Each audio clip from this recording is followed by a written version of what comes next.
Assalamualaikum warahmatullahi wabarakatuh. Nama saya Meiti Sari Anggraini dengan NIM C1A024103 kelas R004 Prodi Ekonomi Pembangunan.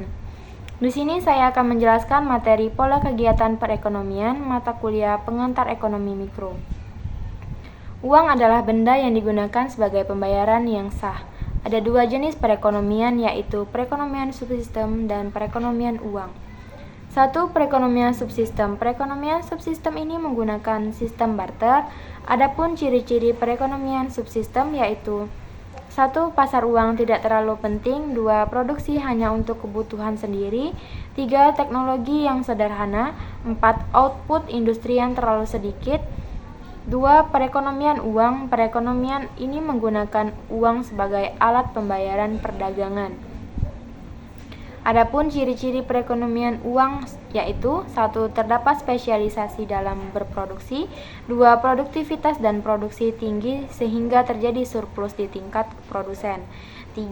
Memerlukan pasar untuk menampung surplus produksi. 4. Peranan uang menjadi sangat penting di perekonomian uang, berbeda dengan perekonomian subsistem yang menggunakan sistem barter. Berikutnya, spesialisasi dan perdagangan. 1. Menghasilkan produk sesuai dengan keahlian masing-masing. 2. Lebih produktif dan efisien. Berikutnya, pelaku kegiatan perekonomian. 1. Rumah tangga. Rumah tangga yaitu pemilik dari berbagai faktor produksi yang tersedia dalam perekonomian. Contohnya, 1. Tenaga kerja. Tenaga kerja adalah orang yang mampu melakukan pekerjaan yang menghasilkan barang atau jasa yang berguna bagi dirinya sendiri dan masyarakat. 2. Tenaga usahawan. Tenaga usahawan adalah orang yang mampu bekerja secara mandiri untuk menghasilkan barang atau jasa yang dibutuhkan masyarakat. 3. Harta tetap, seperti tanah, bangunan, kendaraan, dan lain-lain. 2. Perusahaan. Perusahaan yaitu organisasi yang dikembangkan oleh seseorang atau sekumpulan orang dengan tujuan menghasilkan berbagai jenis barang dan jasa yang dibutuhkan masyarakat. Penggolongan perusahaan dalam industri yaitu 1. Industri primer. Industri primer adalah industri yang menghasilkan barang dari bahan mentah yang didapat dari alam. Contohnya yaitu pertanian, peternakan, perkebunan, perikanan, kehutanan, pertambangan, dan lain-lain. 2. Industri sekunder. Industri sekunder adalah industri yang mengolah bahan mentah menjadi barang jadi yang dapat diolah kembali. Contohnya yaitu pemintalan benang sutra, komponen elektronik, daging kaleng, industri plastik, industri makanan, dan lain-lain. 3. Industri tersier.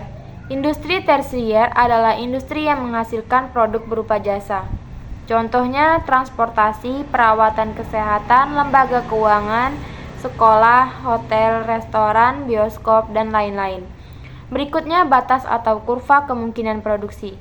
Kurva kemungkinan produksi adalah kurva yang menunjukkan batas maksimum kemampuan produksi yang dapat dicapai oleh suatu masyarakat dengan menggunakan seluruh faktor produksi dan teknologi yang tersedia. Kurva ini biasanya digambarkan dalam sebuah grafik dua dimensi, di mana dua sumbu mewakili jumlah produksi untuk masing-masing barang. Untuk lebih memahami kurva kemungkinan produksi ini, kita membayangkan suatu perekonomian yang hanya memproduksi dua macam barang, yaitu komputer dan pakaian. Kita berasumsi bahwa industri komputer dan pakaian bersama-sama menggunakan semua faktor produksi yang tersedia pada tingkat teknologi yang sudah tertentu. Berikut contoh kemungkinan kombinasi komputer dan pakaian yang mampu diproduksi sebuah perekonomian. Dalam perekonomian ini, jika semua sumber daya digunakan untuk industri pakaian, perekonomian akan memproduksi 15.000 pakaian. Tetapi tidak ada komputer. Sebaliknya, jika semua sumber daya digunakan untuk industri komputer, perekonomian akan memproduksi 5.000 komputer, tetapi tidak ada pakaian. Alternatif lainnya yaitu jika perekonomian membagi sumber dayanya antara industri komputer dan pakaian, maka perekonomian dapat memproduksi 2.000 komputer dan 12.000 pakaian. Ditunjukkan oleh titik C pada gambar. Berikut contoh kurvanya. Kurva yang digambarkan melalui titik A, B, C, D, E, dan F adalah kurva kemungkinan produksi atau batas kemungkinan produksi. Kurva ini menggambarkan batas produksi yang paling efisien yang dapat diproduksi oleh suatu perekonomian. Suatu hasil yang efisien dikatakan jika perekonomian dapat menghasilkan kombinasi yang paling optimal dari sumber daya yang ada. Berikutnya perubahan dalam kurva kemungkinan produksi.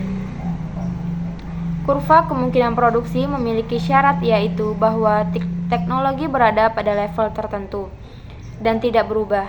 Namun, bagaimana jadinya jika terjadi kemajuan teknologi dalam industri komputer maupun industri pakaian? Misalkan terjadi kemajuan teknologi dalam industri komputer, sedangkan teknologi dalam industri pakaian tidak berubah.